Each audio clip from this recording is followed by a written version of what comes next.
Follow every moment of the election with CNN. More stories, more insights, and more exclusive election tools like the Road to 270 interactive map. Subscribe for less than $1 a week at cnn.com/subscription.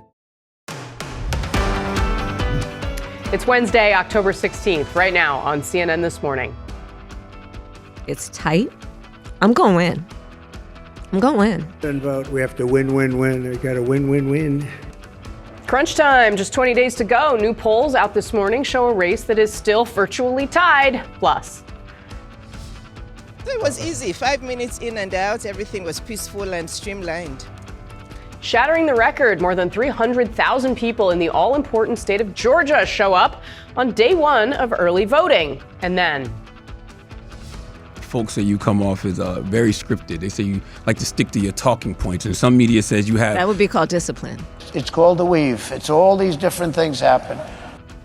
The script versus the weave. Both candidates brushing off criticism of their styles during the end run here. And the ground game, we take a look at one very influential grassroots group that hopes to move voters in Trump's direction.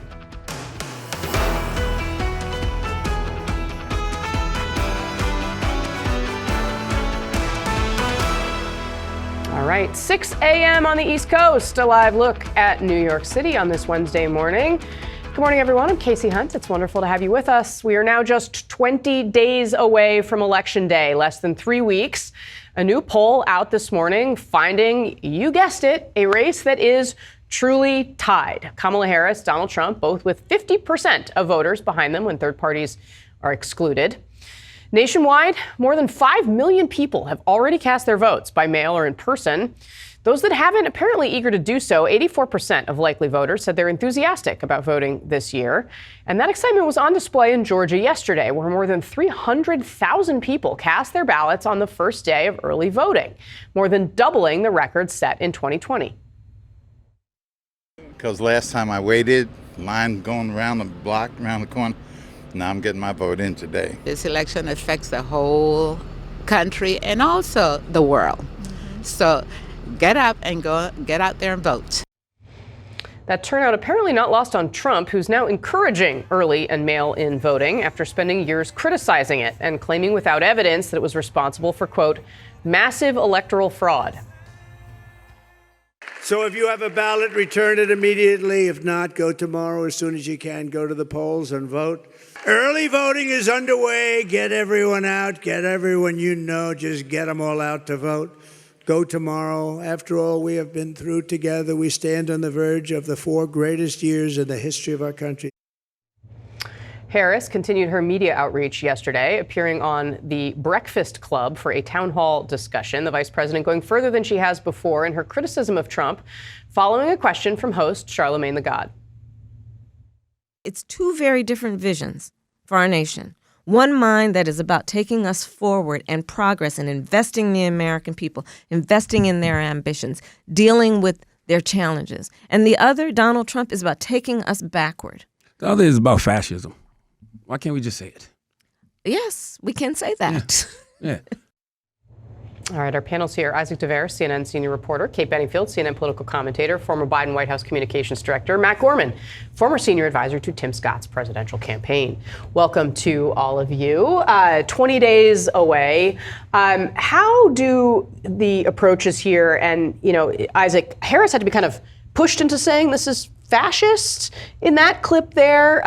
Trump's campaign responded saying, well, this is why people have tried to assassinate Donald Trump twice. But of course, questions looming about a peaceful transfer of power. I'm going to play that clip in a second. But what did you make of her answer there in her interview? I'm not sure she had to be pushed into saying it. She responded right away. It was not where she started.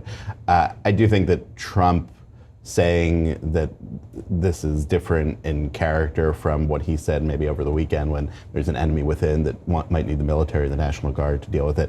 It's not like he's just talking about peaceful roses and happy times every day.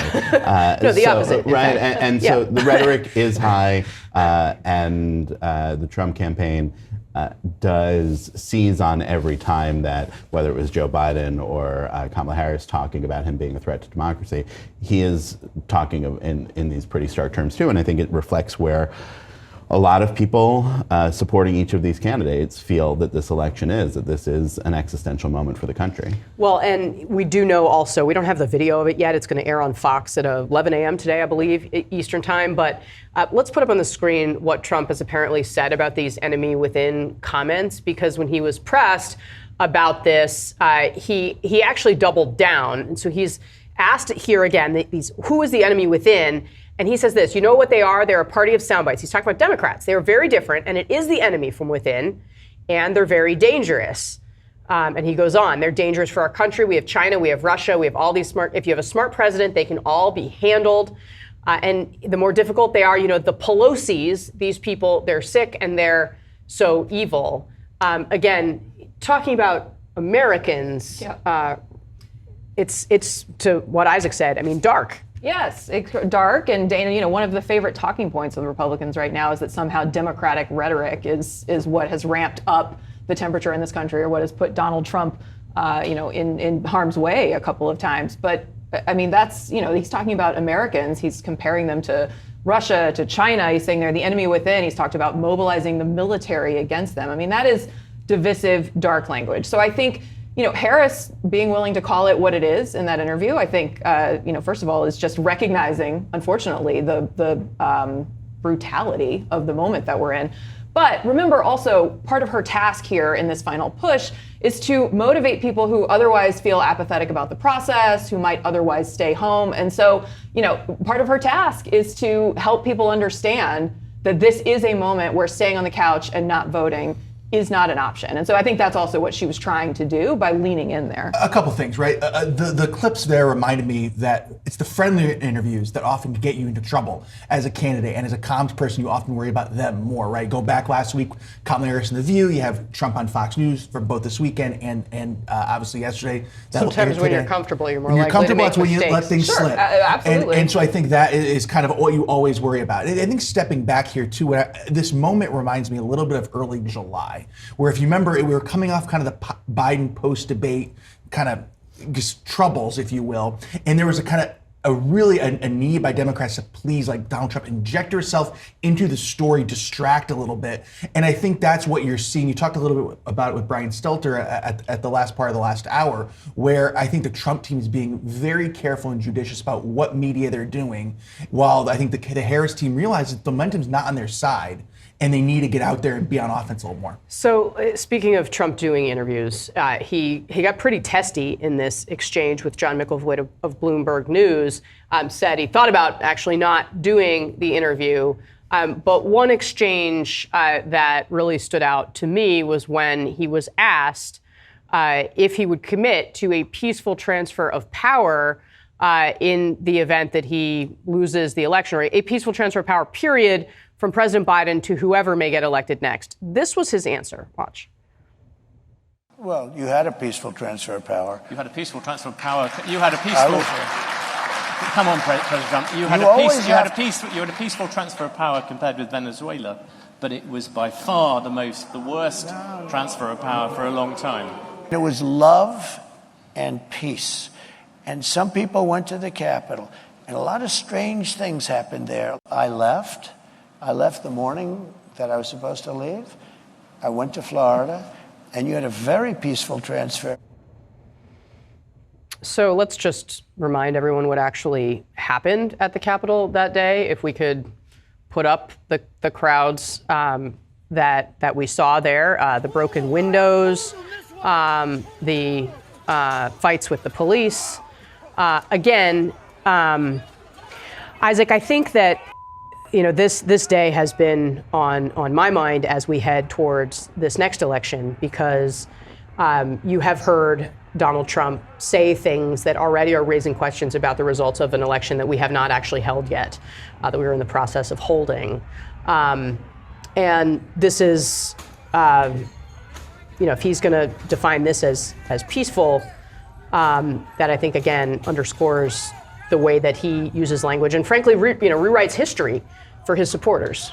I think the rewriting history is actually the key part of it. And what he said about himself, he said, I left the morning that I was supposed to, as if there is some prize for a president following the Constitution, that his term was up. But to call that peaceful forget about that. It is clearly him making no promises to accept this election, and one might think implying that he won't if he loses. It is what you see from Trump constantly of a either disconnect from reality or an active effort to rewrite what happened. And that's true about January 6th. It's true about other things. In that interview yesterday, he talked about tariffs in a way that where he is insisting that he knows how tariffs will work better than every economist who has looked at this, basically. Right? This is not, and I think as people go forward into these next weeks of the election, think about what he would be as president, it is worth considering that he does not talk about things as they occurred, either because he doesn't realize that they occurred a different way, or because he is trying to twist it always in his favor of how that is and what that means for what a return to the White House would be for him. That's what he's put in front of the American people on January 6th, on tariffs, on every issue. He said last night at that Fox town hall, "I'm the father of IVF." I mean, it is hard to reconcile that at all with reality. I was thinking this morning of like what some quippy line that I could come up with, like, but I don't know what it would be. Like if he were the father of short red ties, it makes. Well, maybe there's a plausible argument for that. Look, I have to say, I mean, we're sitting at this table, right? I mean, Kate, you've dedicated your career to electing Democrats to the White House. Matt, you've done the same for Republicans. We're able to sit here and have a conversation about what's going to happen, to try to do it in a civil way where we're operating kind of in the same world, but increasingly, and Matt, I'm really interested in your perspective on this. Like, what happened with FEMA in the mountains of North Carolina this week really, for me, crystallized the degree to which people are living in alternate information universes, where you have federal officials going in, trying to help, trying to give people money that they are entitled to as Americans who are the victims of this kind of a disaster. And they can't do it because there are people out there who think that FEMA is dangerous and a threat and are going after them, militia types.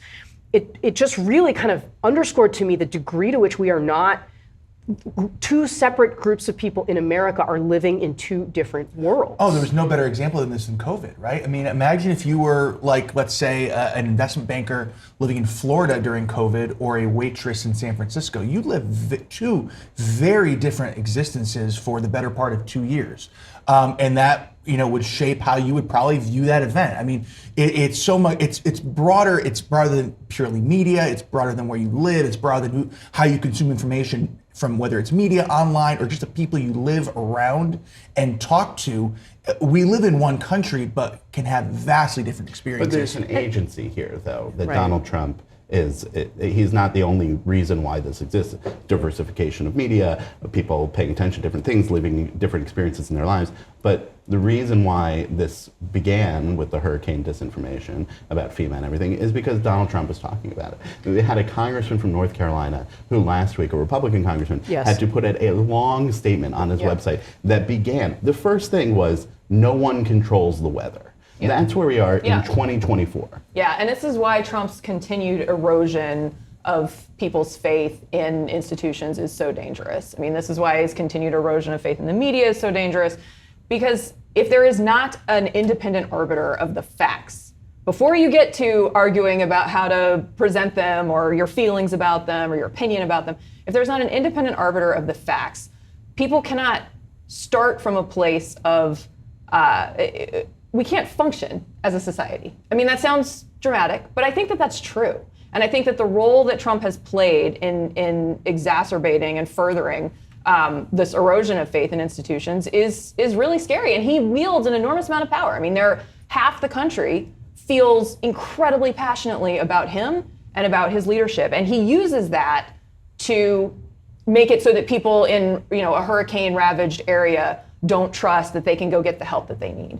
That's an awful thing. Trump might have gotten to the front of the parade on this, but this was happening for the last 30 years. I agree with that. So a lot of things, it might have accelerated it, but even no question. But he accelerated it, absolutely. Well, it's just a reminder that 20 days ago we were hurtling toward something, toward an unknown that has, it has the potential to be a really significant and potentially difficult chapter in our history. All right, straight ahead here on CNN this morning, the legal battle over ballots in Georgia, what a judge has now ruled about hand counting on Election Day. Plus, critics call it rambling. We'll talk about what Donald Trump calls the weave, and the influential group spending millions to turn out religious voters for Trump. We're going to speak exclusively with the chair of the Faith and Freedom Coalition. Ralph Reed will be here. This time, there aren't going to need to be any lawsuits. We're not going to have to go to court, and we're not going to have to wait until 2:30 in the morning for Donald Trump to declare victory. He's going to do it at 9 o'clock at night.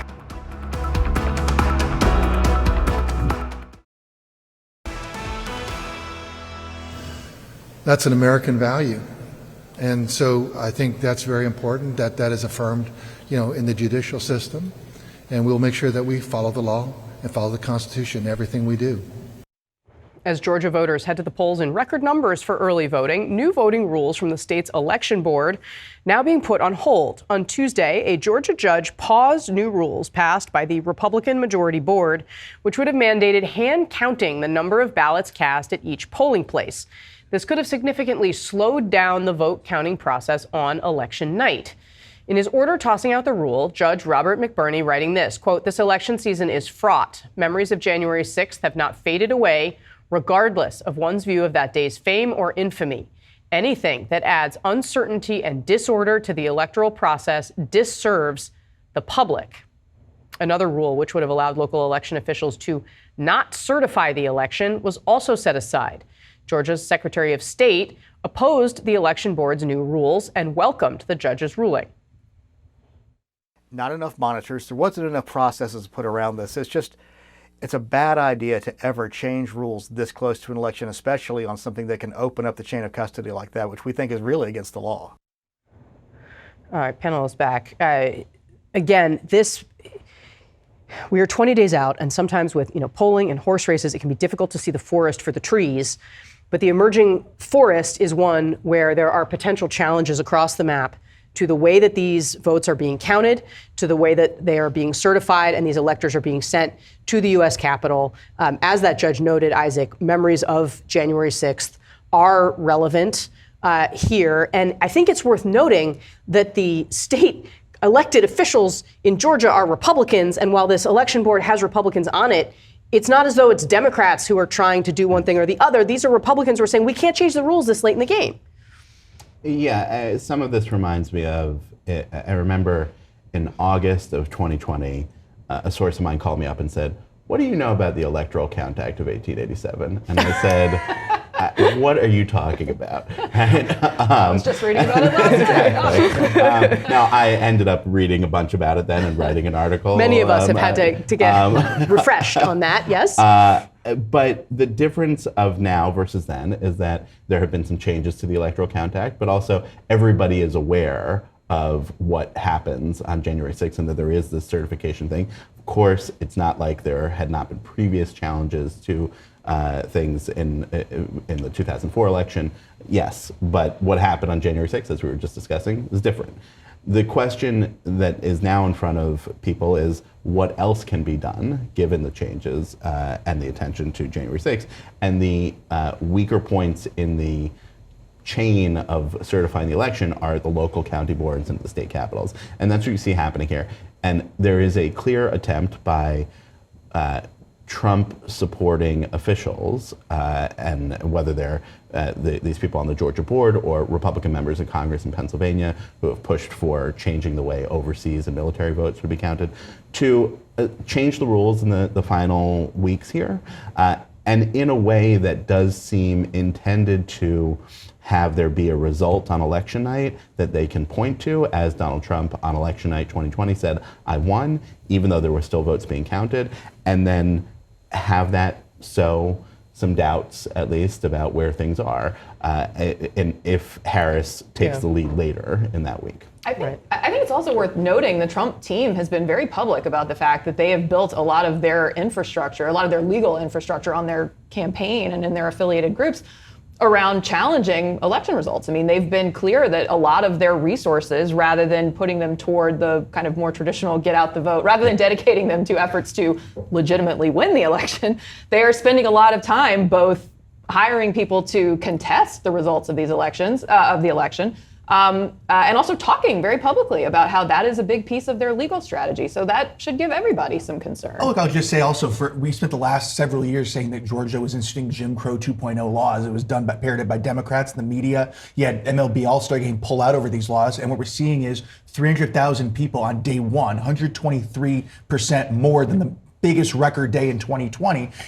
I think it's a very, very sensitive area for Republicans because we heard this kind of lie parroted over and over again, and it's easier for people to vote, not harder in Georgia. All right, straight ahead here on CNN this morning, 20 days to go until Election Day, just 87 days into Kamala Harris's whirlwind presidential campaign, if you can believe that. We'll go behind the scenes. Plus, Donald Trump hoping support among evangelicals will help propel him to victory. We're going to speak live with the chair of the Faith and Freedom Coalition, Ralph Reed.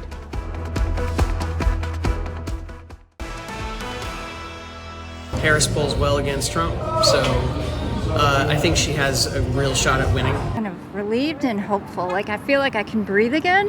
What does this even mean for us? Like, what is about to happen here? Like, I just don't, like I said, I'm still trying to process this because I'm literally just like, damn, wow. The news that President Joe Biden was dropping out of the presidential race and endorsing his vice president, Kamala Harris, to be the new Democratic nominee met by voters on July 21st with a mix of skepticism, confusion, and, as you saw there, excitement. Harris's quick ascension to the top of the ticket gave way to an equally quick campaign. She had just over 100 days to convince voters that she was the right person to lead the country. As the New Yorker's Evan Osnos writes in his new piece, quote, Harris's sudden arrival at the forefront of American politics summoned the prospect that, as John F. Kennedy put it in 1961, the torch has been passed to a new generation. But it also evoked a less often cited part of Kennedy's formulation, his description of Americans as tempered by war, disciplined by a hard and bitter peace. And joining our panel now is the author of that story, CNN contributor and staff writer for The New Yorker, Evan Osnos. Evan, good morning. Thank you so much for being here. My pleasure. This is, as we were discussing, a very long story about the 100-ish days that Harris has had to run here. It's unlike anything any of us that I've covered in modern presidential political history. Take us inside kind of what you have learned about the campaign as you're reporting this out. I mean, I think it's worth noting you were Joe Biden's biographer, and this was an incredibly remarkable moment for him, but it has moved on now. Yeah, well, there was this extraordinary thing that happened in American political history, which was 100 days, more or less, before the election, you had a complete change at the top of the ticket. And you remember, there was nothing preordained. There was nothing guaranteed that it was going to be Kamala Harris as the nominee. In fact, the day that happened, there were a lot of stories at the time, people who would be generally friendly to Democrats who said, we're not sure this is a good idea. There was this behind-the-scenes drama going on. And the way to understand it is that Kamala Harris basically said, if people want to have town halls, they want to have an open convention, sure, I'll join that process, but I'm not waiting around for that to happen. In effect, she said, good luck with your town halls. And she was locking down these delegates, making phone calls. And the reason why that's important is that within 24 hours, she had this nailed. And the thing what that reveals to us is she is not a casual political player. You know, she has spent her whole life, more or less, rising rapidly through political offices. She lost the 2019 primary. It's the only time she's ever really lost a race. She then went on and became VP. She is fairly, I would say, fairly fierce when it comes to making political progress, making political achievements, and she's done it for herself, but it's also at the core of her political mission, which is ambition. To say, I would say it's an ambition to widen the perimeter of political power to people who are, at this point, outsiders, who she thinks should be insiders, and she includes herself in that process. But that means a lot of people who are otherwise overlooked by politics, and those are the people who feel seen by her sudden ascent to the top of American politics. How did she manage to pull off locking all of this down? She clearly was doing a lot of work behind the scenes that we didn't know about at the time, at a very sensitive moment where she was Biden's number two. How did she go about doing that? Yeah, it's really an interesting story that is at the center of it is the Dobbs decision. The decision to overturn Roe. It sort of clarified her vice presidency. You know, going into that, up until the spring of 2022, it wasn't really clear to her what it is that she could be doing, should be doing, and what was her distinct value add. After the overturning of Roe v. Wade, it was suddenly clear that she could do something Joe Biden could not. He was a conflicted Catholic president who couldn't talk about abortion in a way that would feel authentic to people. She went out on the road. She started convening people in all kinds of states, and not just abortion rights advocates, but people working on democracy issues in other ways, and saying to them the same thing over and over. You all should be coordinating and cooperating. And that became this substructure of support that on July 21st became the people who pushed her over the line. Yeah, as somebody who was there in the White House at that time, I think that is exactly right. She sort of post-Dobbs, excuse me, I think really did find her footing, and you could see, even internally, as you're making decisions in a White House about, where the president's going, where the vice president's going, who's speaking to what. She really was aggressive in kind of grabbing the ring and saying, I want to help be the standard bearer on this argument about Roe. So it absolutely, I can say your reporting bears out what I certainly experienced, and I think it did kind of open up for her the idea of this is where she could really make a huge difference. The other thing that was going on is that she, coming off of the Dobbs decision, started to look at the 2028 primaries and thinking that's where this is going to play out, and to elbow people out of the challenging her in 2028. She did not expect to be running in 2024, and there was a lot that was going on as she built up these networks. Would have reporters in, never me, I should say, for off the records at the Naval Resources. She did that when she first came to Washington too. I did it with her when she was a senator. She had these sessions with Black men. The focus that she's gotten these last couple of weeks is something that she was doing a year ago. Really, they had lists of people that would be potential delegates to a Democratic convention, that she was flying on Air Force Two with her. All these things, which was meant to do like 3 years from now what she did over the course of about 30 hours in July. So Evan, one of the other things that you write here too, and this goes to, President Biden had been saying part of why he didn't drop out earlier was that he didn't think she could win. And then he started to turn and asked, well, can Kamala Harris win? You write this about Democrats who are concerned about what's going to happen.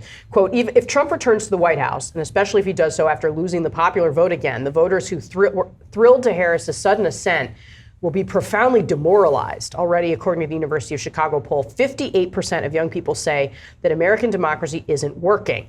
Ben Rhodes, former Obama aide, told me, quote, I think the Democratic Party would have an internal reckoning of a kind that we haven't had in my memory. The stakes, very high. Look, Democrats have won the popular vote in presidential elections 7 out of the last 8 times. And twice on those occasions, in 2000 and 2016, the presidency went to the other side. And I think there is a generation of young people who are looking at this moment and saying, hold on a second, we're doing what you asked of us. We're going to turn out to vote. And if in fact they manage to win the popular vote and they don't get the Electoral College, there's going to be a real crisis of legitimacy for American democracy that I think is something we have to prepare for. I think that Tim Walz's position will suddenly become mainstream in the Democratic Party about abolishing Electoral College, number one. But I think one of the things that you talked about, I think was very interesting, how when she was making the calls to Shapiro and Whitmer and Mark Kelly, it was immediate that they offered their support, or at least somewhat immediate. It seems there's a calculation there where, here you go, Kamala, have your fun. This is your shot in 24. God bless you.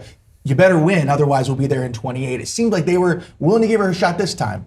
I think there is a recognition this is a tough year, but her career has been about these accelerated timelines. She got to Washington, she was elected in 2016 thinking she'd be serving with Hillary Clinton as president. Instead, all of a sudden, she's instantly a contender for president in 2019. All of a sudden, she had this accelerated timeline again this year. And what we saw this time was that she was a lot more prepared this time than she was last time. And it's really been a story of whether, because you could see this when she came to the Senate, learning the lay of the land, sometimes making a couple mistakes, pulling back a little bit, figuring it out, and then going forward and taking the next step ahead. Evan Osnos, love the piece, highly recommend it. Thank you so much for coming in. I really appreciate it. All right, still ahead here on CNN This Morning, both Kamala Harris and Donald Trump defending their disparate personal styles. Trump reframing his sometimes long and winding answers as the weave, while Harris pushes back against a radio host who called her answers scripted. Plus, Donald Trump's base of support with evangelical Christians. I'm going to talk to Ralph Reed, the founder and chairman of the Faith and Freedom Coalition, and ask him about how Trump speaks to religious communities. I'm not going to call this as a prediction, but in my opinion, the Jewish people would have a lot to do with the loss.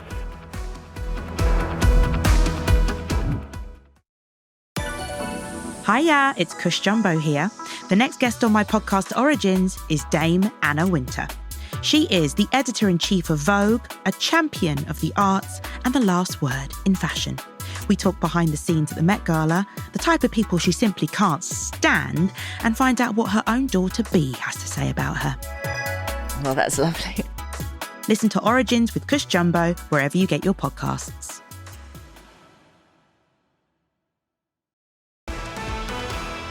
November 5th is going to be called something else. You know what it's going to be called?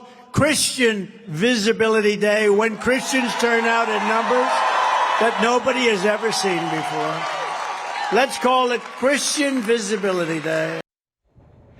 Donald Trump has long courted the votes of America's over 200 million Christians, despite the fact that only 14% of American adults say that the word Christian describes Trump either extremely or very well.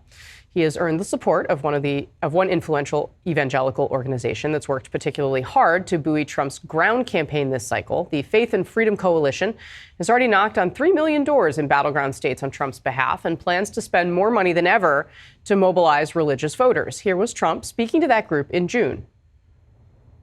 Christians cannot afford to sit on the sidelines. If Joe Biden gets back in, Christianity will not be safe in a nation with no borders, no laws, no freedom, no future. You're not going to be safe. You're not going to be safe as a person, and your religion certainly will be, I think, in tatters. We answer to God in heaven. You're not even allowed to say that anymore. Today, if you say that, they want to arrest you. Joining us now exclusively is Ralph Reed, the founder and chairman of the Faith and Freedom Coalition. Sir, thank you so much for being on the program. I appreciate you being here. Sure, Casey. Good to be with you. So I'd like to ask you this time around, obviously, when Donald Trump first ran for president in 2016, there was a lot of skepticism from evangelical voters, especially on where he would stand on the issue of abortion, because he had said things in the past when he's, of course, a New Yorker. He had seemed to be pro-choice in some instances. He put out that list of people that he would appoint to the Supreme Court. It seemed to mollify a lot of fears. He obviously put a number of those justices on the court, has since bragged about overturning Roe versus Wade.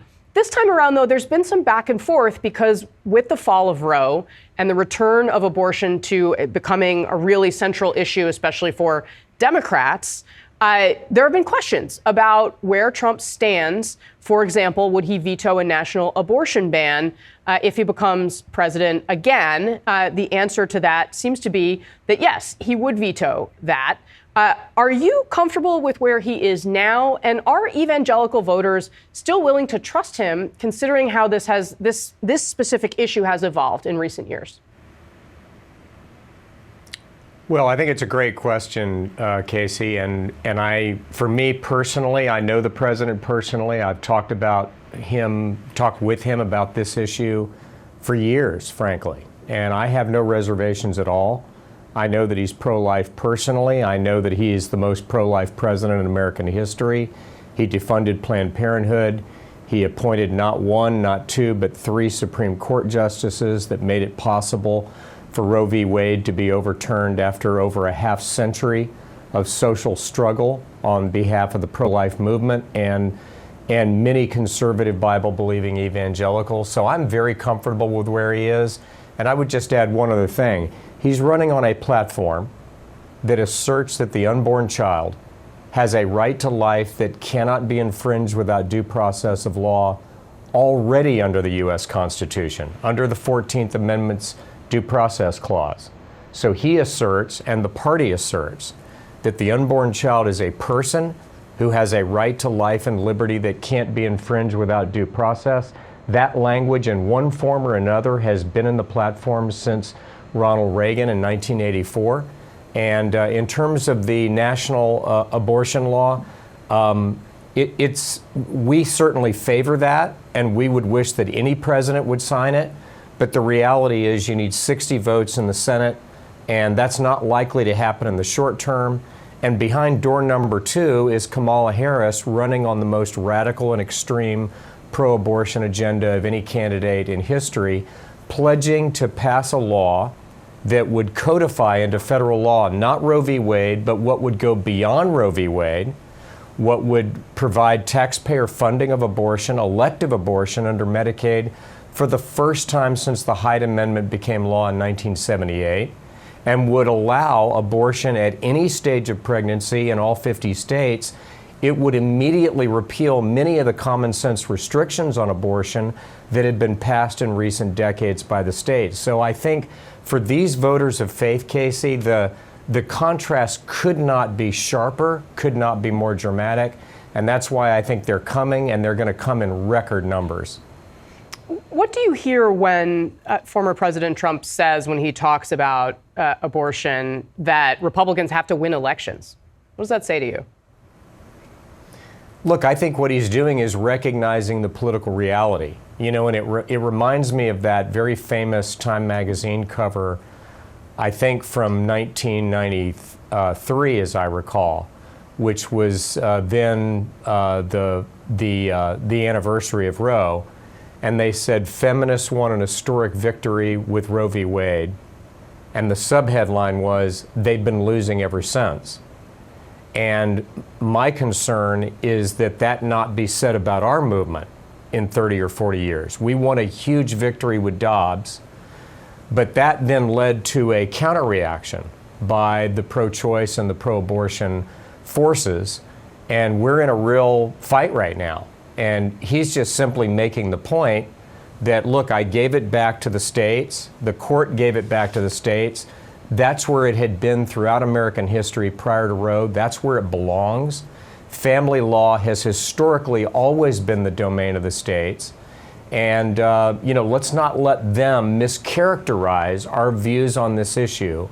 And let's not let them tell lies about our stands. And they're doing that right now in many of these states. It's really, Casey, the only issue they've got. They can't run on the economy. They can't run on inflation. They can't run on crime. They can't run on immigration or the border. You know, they got one arrow in their quiver, and that's all they're firing. So that's really all he's saying. Sir, we have a little bit of news from the president. We don't have the video of this quite yet. It was taped in a Fox News town hall yesterday. We're going to be able to see it on the air here in a couple hours or so. Donald Trump called himself, quote, the father of IVF. And he, of course, he goes on to say, we are really the party for IVF. We want fertilization. It's all the way. The Democrats tried to attack us on it, and we're out there on IVF even more than them.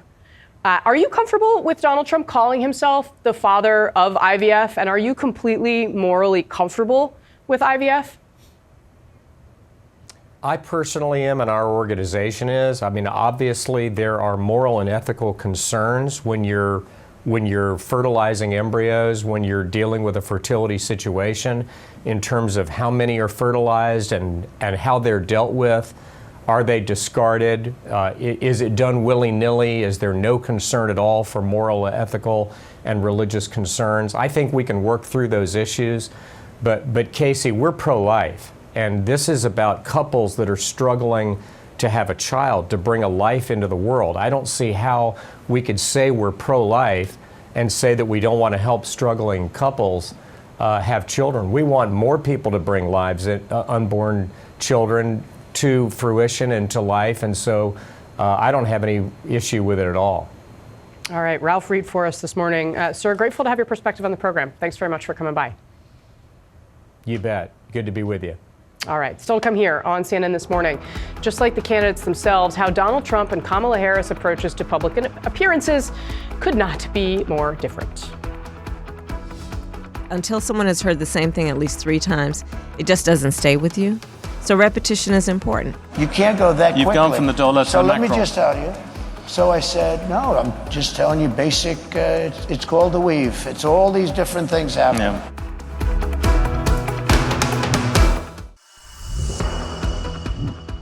All right, let's turn now to this. 2 very different candidates, you may have noticed. 2 very different personas. Watch. Go and vote. Let me hear that music, please. Everyone, let's thank President Trump. Nice and loud.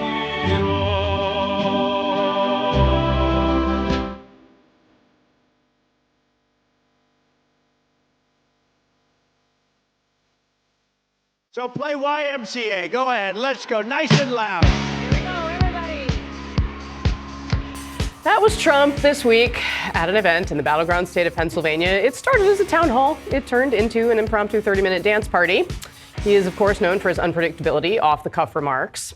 An exchange between Trump and Bloomberg News yesterday maybe best describes how he seems to approach interviews. Great respect. I was asking about tariffs. You've gone off about that. So what I'm saying my is this. question was about your allies, not about China. The question is about Google. You can't go that quickly. You've gone from the dollar to So let Macron. me just tell you. So I said, no, I'm just telling you basic, it's called the weave. It's all these different things happening. Yeah. All these different things happening.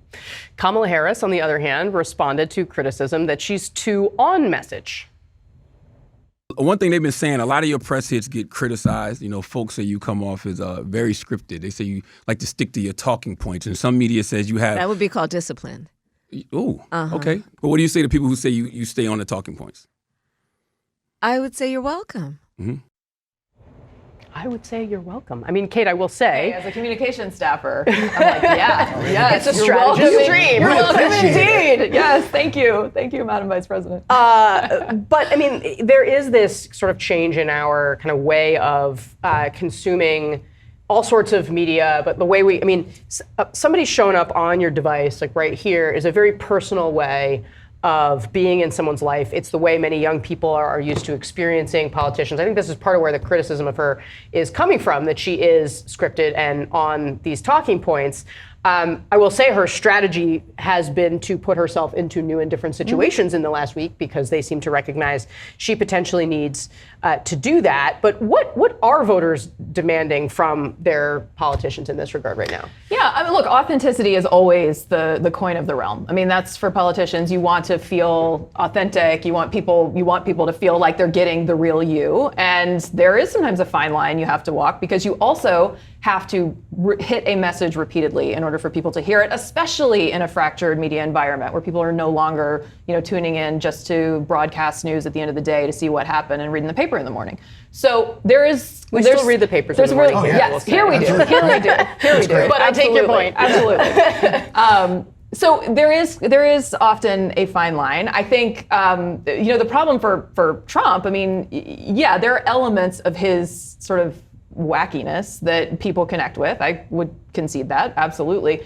But when somebody is weaving off message, it also matters what they're saying when they weave. And when he weaves and says things like, that we're going to use the military to attack the enemy within, he is showing you his authentic self, and that, I hope, is a problem for voters. Well, in some ways, it's what's different between Trump now and Trump in 2016, when the weaving and all over the place, it looked more like the dance party. There were more funny moments. There was less of this sort of darkness. Sorry, entertaining, absolutely. And Kate's right, authenticity entirely. I think that as a communicator, regardless of party, you don't really want either. Because, and the reason I say it is this. Let's say this. If you don't want to answer a question, you want to make it as seamless as possible that you're not actually answering the question. And you also want to make the thing that you've said 10 times feel as if you're saying it for the first time. So if the criticism of your candidate or you is that you're too scripted or that you weave all over the place, neither is good. You want to make it effortlessly that you're avoiding the question or effortlessly that you're staying on message. I think that's a fine line to hew.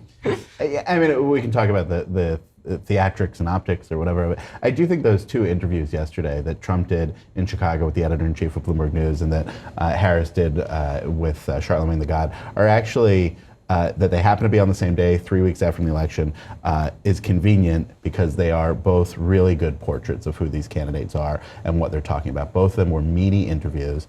The way that Trump and Harris each responded to being asked to talk about specifics, what they said about some of the specifics, the way that both of them responded to being challenged, and how there was a combativeness from Trump and not in the same way from Harris. It really, for people who haven't watched or listened to either of them, I think it's a good idea to play them side by side. Yeah, and I think one of the best things she did in that interview was, she was really forceful about rejecting kind of the premise of his question. I mean, you heard it in that exchange. She said, I call that discipline, and he said, ooh, and that, showing that you're not cowed by a potentially critical question. Really very interesting moment. Thank you guys. We're over 7 o'clock. I really appreciate it. Thanks to our panel. Thanks to you for joining us. I'm Casey Hunt. Don't go anywhere. CNN News Central starts right now. Don't let CNN's John King have all the fun. Experience the CNN Magic Wall on your mobile device. Get live results, expert insights, and an immersive election experience. Find it at cnn.com/magicwall or the CNN app today.